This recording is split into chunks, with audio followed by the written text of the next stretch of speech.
So we begin today. This previous section was so beautiful, where Sri Aurobindo tells us what the future will be when the supramental light will manifest in matter. Matter will become an expression of the spirit. But this is where the outer world, it will be divinized. God shall grow up while the wise men talk and sleep. The divine presence will slowly manifest everywhere. At present, it is hidden. Last week, we had read this magical passage where Sri Aurobindo speaks of the divinization of this entire world of matter, life, mind. The purpose of the ultimate purpose of creation, where the creation becomes an expression of the Creator. So he says, in matter shall be lit the Spirit's glow, in body and body kindled the sacred birth. Night shall awake to the anthem of the stars, the days become a happy pilgrim march. Our will, a force of the Eternal's power, and thought, the rays of a spiritual sun. A few shall see what none yet understands. God shall grow up while the wise men talk and sleep. For man shall not know the coming till its hour, and belief shall be not till the work is done. So this is really the promise of the future manifestation of the divine. Everything, even darkness, he speaks of night. Night seems to be a contradiction of light, but night is the home of the stars, the light, and they will all come out in harmony. There will be the beauty and harmony of light, of joy, of power, becomes our will, a force of the Eternal's power. It's not our ego's power. And thought, which is an instrument of a very little light, become a spiritual sun. So all the aspects of the human nature, mind, life, body, become expressions of the divine. This is a slow process. Therefore, God shall grow up. He is there in seed form. He has to gradually manifest, while the philosophers and thinkers and so on make their own. They speculate. Huh? They speculate. They talk, but they talk without knowledge, because the only knowledge is experience. You live something, you know it. The rest is not knowledge. It is some kind of mental juggling of words and ideas. And therefore Sri Aurobindo has never, neither has Mother, ever been disturbed when people have said things which are based on their own understanding and their own opinions. You say what you think is right, but your thinking is limited. So what you say is limited. So the next section starts with what we are now, in the meantime. A consciousness that knows not its own truth. This is us. We are conscious beings that is gradually emerging out of matter, no doubt. But we don't know that we are expression. This consciousness is a force of the divine. It's not a force actually, it's a light. It's a principle. The force is the power that manifests that consciousness. So this divine presence, the soul, the inmost principle, remains hidden for a very long time. It is there in all of us, but we are not really aware of our soul, we are not aware of our inmost being, but it waits. It has to prepare the outer being, open the outer nature, remove all the impediments, so that gradually that inmost light can come out into the open. A consciousness that knows not its own truth, a vagrant hunter of misleading dawns. This is the guide we have today, the mind. It's a hunter of misleading dawns. We chase after this or that or a third philosophy, notion, idea, opinion, between the being's dark and luminous ends. This is the guide we have. From the dark end is total ignorance, total unconsciousness. The luminous end is the supreme light. Man is somewhere in between. He is being guided by his mind. Moves here in a half light that seems the whole. This is the mental approach. The mind is very sure of itself, very sure of its own opinions. It has a little light and it has a little more light than the vital or the physical. So it becomes the guide. But it is a misleading guide because it will always divide light from darkness.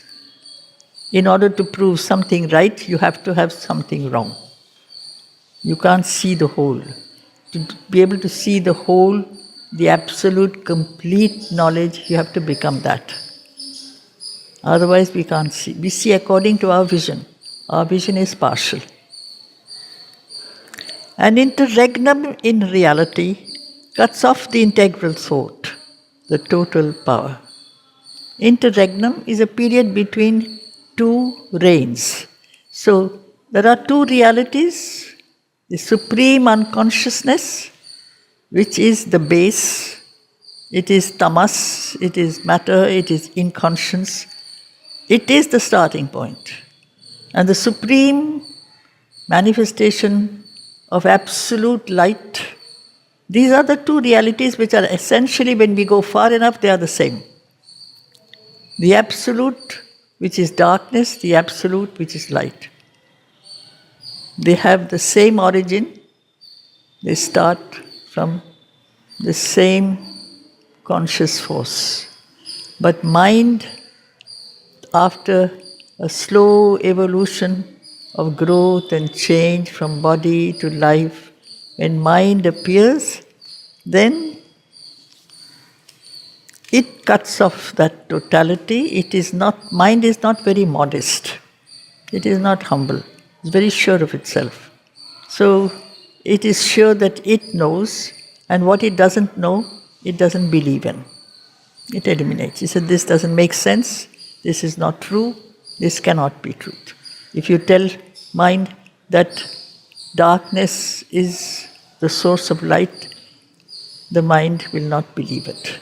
Can you say more about darkness being the same as light or the source of Darkness is an absolute. Darkness is just the first line of the book, where the consciousness seems totally hidden so well it seems absent.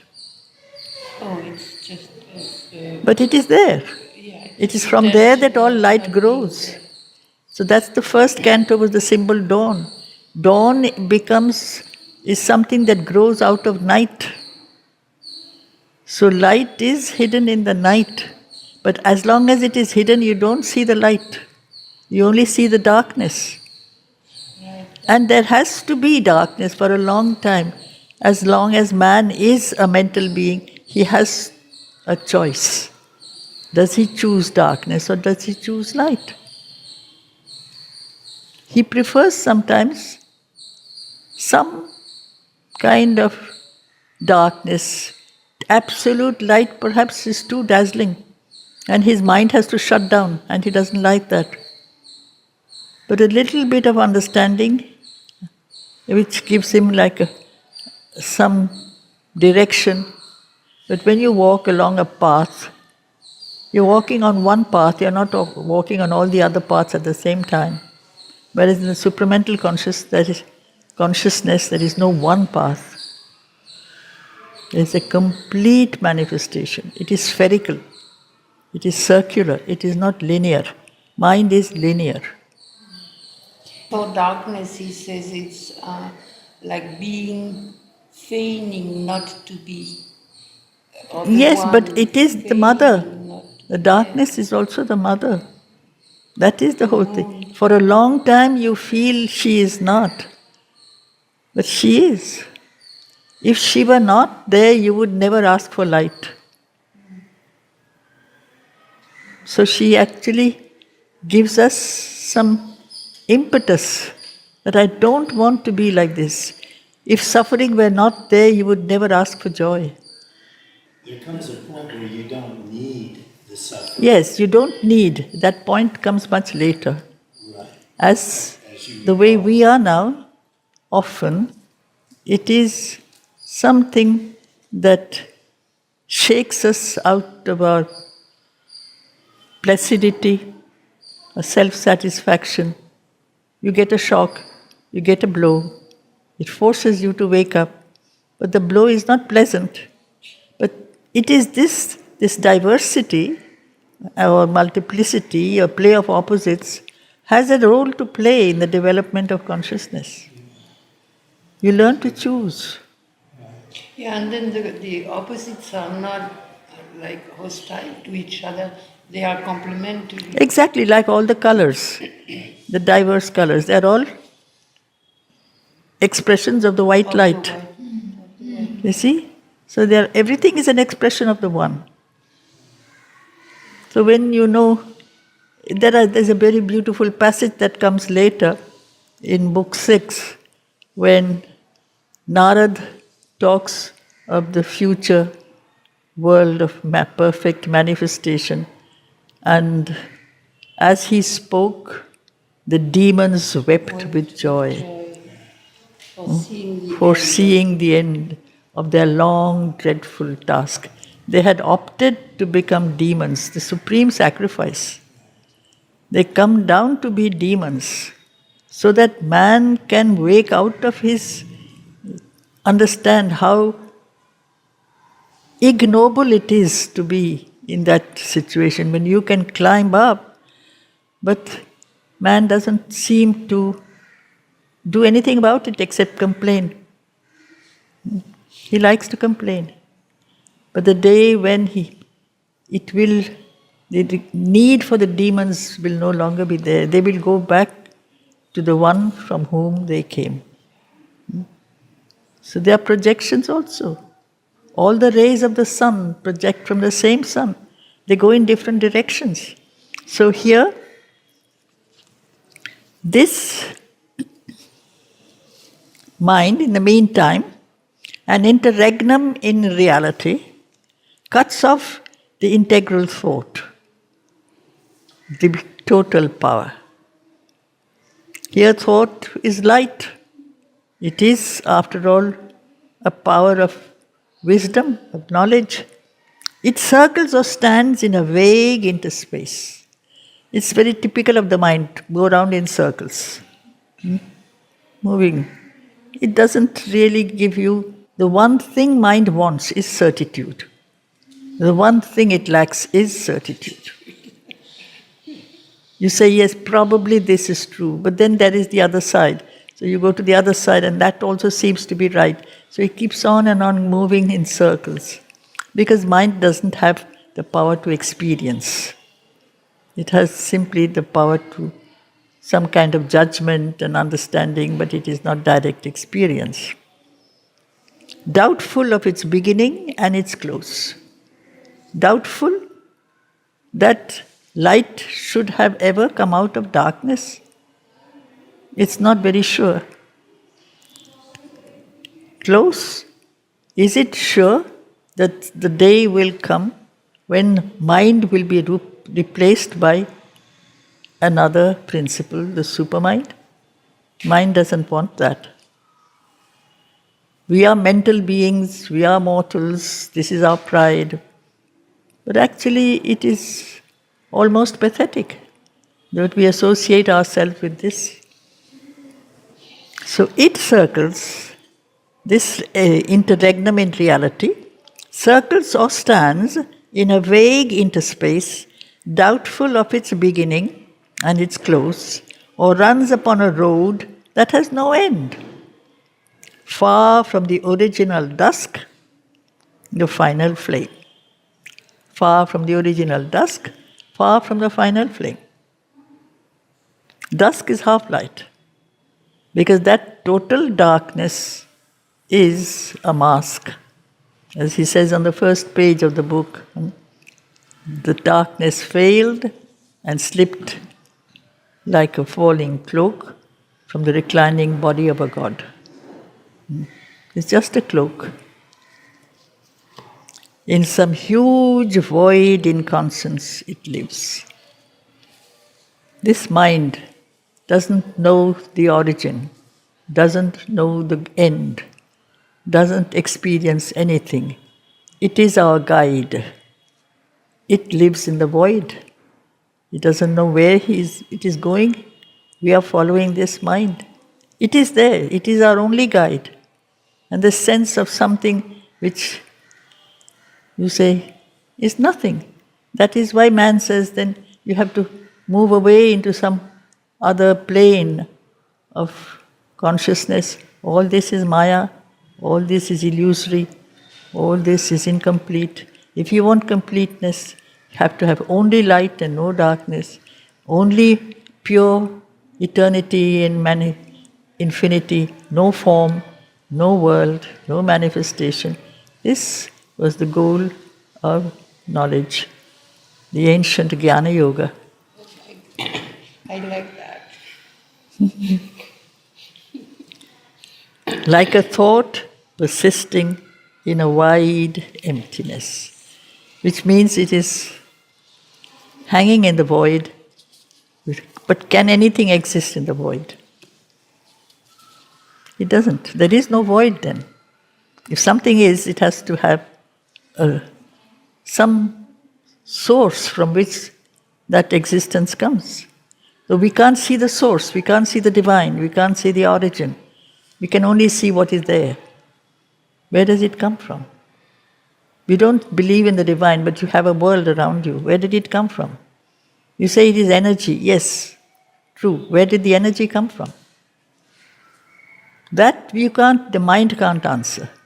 The origin is always something that mind cannot certify.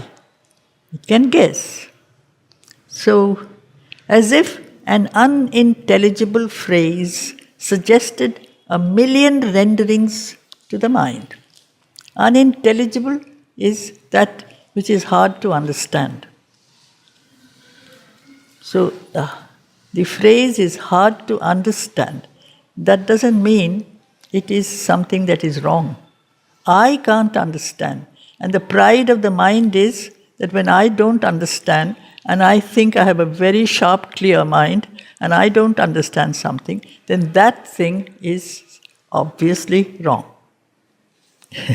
That is the pride and the arrogance of the mental man. Because That's the clue to let you know you have a bifurcated, dualistic we are like that. operating system. I don't understand, and I know my mind is very clear and very sharp and very intelligent. So if I can't with my mind grasp something, it is not right, it is wrong. Oh no, but you know in the French, this French writer... Je pense, donc je suis. No, another one. Sartre, he wrote stuff that nobody understood at the time, so they all said he's a genius. Oh, that's wonderful. That's the opposite way of going. Either it doesn't exist or such a great man. Now they're finding out that he just wrote nonsense. So funny, the mind, you know? So as if an unintelligible phrase suggested a million renderings to the mind. Supposing you take an example, the phrase is God. Nobody has experienced God. Everybody has different definitions of God. their own definitions that suits them, or they have experience. So, which one is right? You have to go far, far above to say they are all right, they are all partially right, and all wrong at the same time. Renderings is explanations, meanings. It lends a purport to a random world. This consciousness lends a direction, a significance, a meaning to a world. If you don't have a mind, you say, yesterday on earth there was only mud, and then at some point there is some kind of life, and then at some point there is some kind of mind. How does all this happen? There must be some connecting factor, and the mind will come up with a definition of an evolution of consciousness. A slow evolution of consciousness.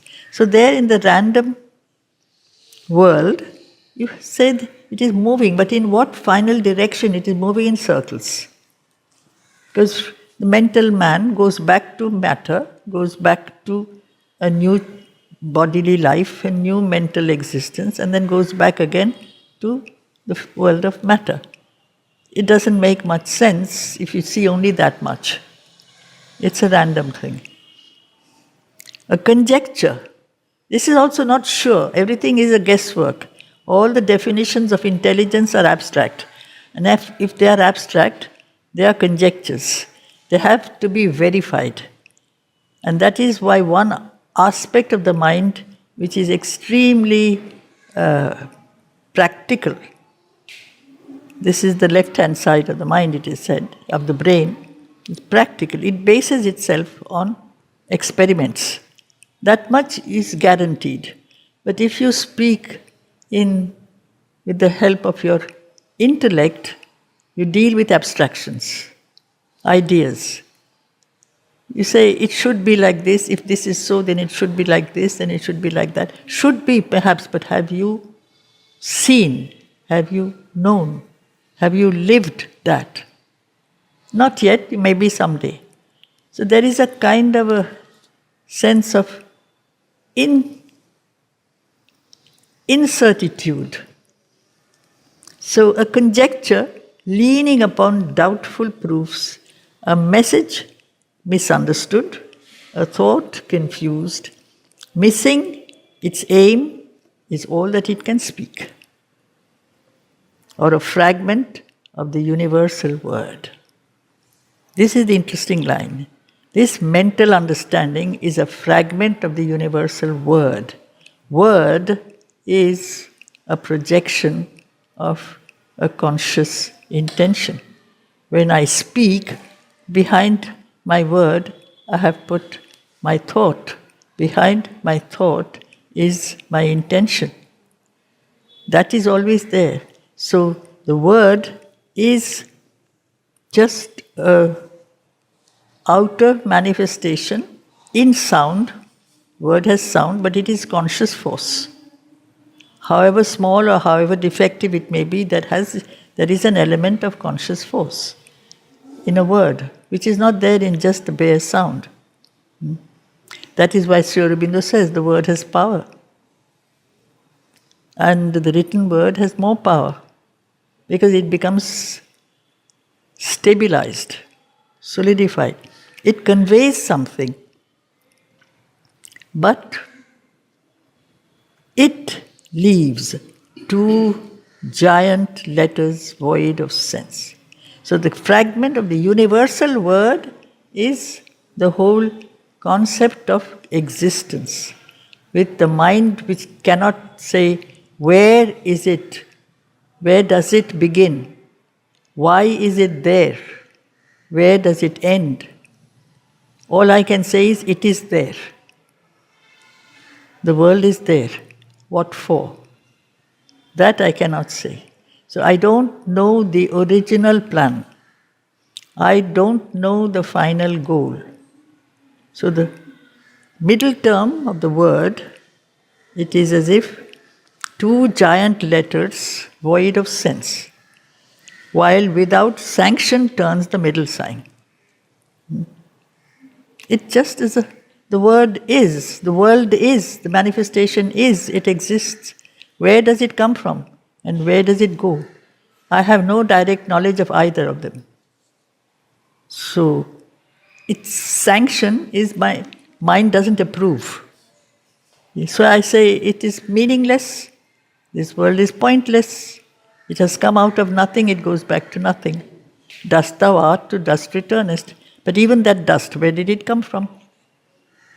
There's always that sense of something is not with our mind, we are not able to grasp the whole truth. But that's the only guide we have for a very long time, until and unless you look for the inner guide, the inner presence, and only that can show us the way. But until I realize that there is a fourth dimension, Mother towards the end used to speak so often of the fourth dimension. The fourth dimension is the spirit.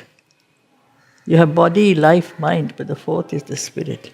And this dimension is often unknown, not taken into account, disbelieved. That is why the universe remains an enigma. It's a puzzle. Because we can't understand not only where it comes from, we can't explain why it is there.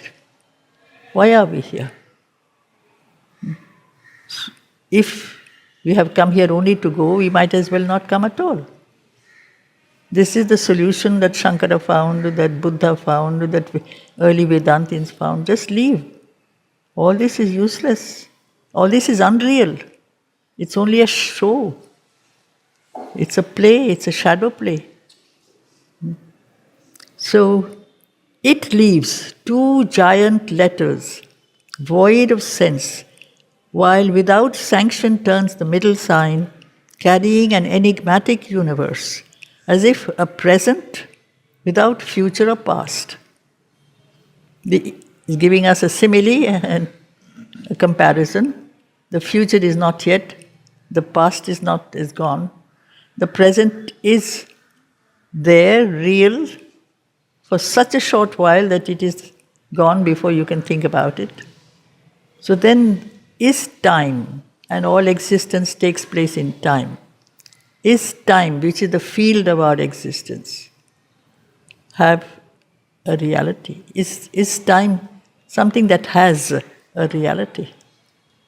That has been a paradox that philosophers have been trying to explain. It flows all the time, but does it truly exist? And yet nothing can exist outside time. Because beyond time is the eternal. And in the eternal there is no manifestation. There is the all. But when in our creation there is differentiation, there is a world, there are names and shapes and forms and beings, this differentiation is there. All this exists where? It's so difficult that most people don't bother thinking about it. You accept the present existence as it is, for as long as you can, you stay here, and then you're asked to leave. So you go elsewhere. So man is often compared to a puppet or a doll who's been placed here and then he's taken away. That's also an image that he uses here. This word, though, as if a present without future or past, repeating the same revolutions world, turned on its axis in its own inane. Inane. Right, so to me, then the secret is the presence itself. I interpret that as the movement of becoming, because actually that's all there is. I understand I'm perceiving it linearly, but there's something that I'm feeling that's all there is. The present, you mean? Yeah, and then the rest it's just touching. I don't have it, I can't, it isn't that I can't, I don't have words to describe that, but that part right there immediately, it it's speaking to me. Now you see, there is the other side that both Sri Aurobindo and Mother have emphasized, that there is no waste in manifestation. So if there is a past, and if that past is creating a present, and that present is moving towards the future, that has to be a purpose. There is no purposeless, because something you do purposeless is waste. You waste of time, a waste of your nature, waste of your capacities. All this is there, we do it all the time. It takes you nowhere, it has no significance. But since creation exists, and it continues to exist, even though the past may die and the future may not be there yet, that has to be a significance. But I am not aware of it. Therefore, he says inane. Inane, meaningless, seems meaningless. That is to say, our instrument of knowledge is very incomplete. It's not the truth that is incomplete. You have an instrument of knowledge. This instrument of knowledge is your understanding, is your mind, is your intelligence. And that's the only one you have learned to depend on. But as you say, from your inner being, the other instruments may emerge. The instrument of experience, of vision, of a direct communion with something else, which is not mind. So then, that is another category of truth that I don't understand, but I know it is there. I have never seen something, but I know it is there. With what do you know? With that something which is inside me. I have that inside me, and with that something I recognize the divine, because the divine is inside me. But if I rely only on my mental, analytical instrument, I will never be able to really take one step closer to the truth. I go round and round in circles. I don't reach the core of truth.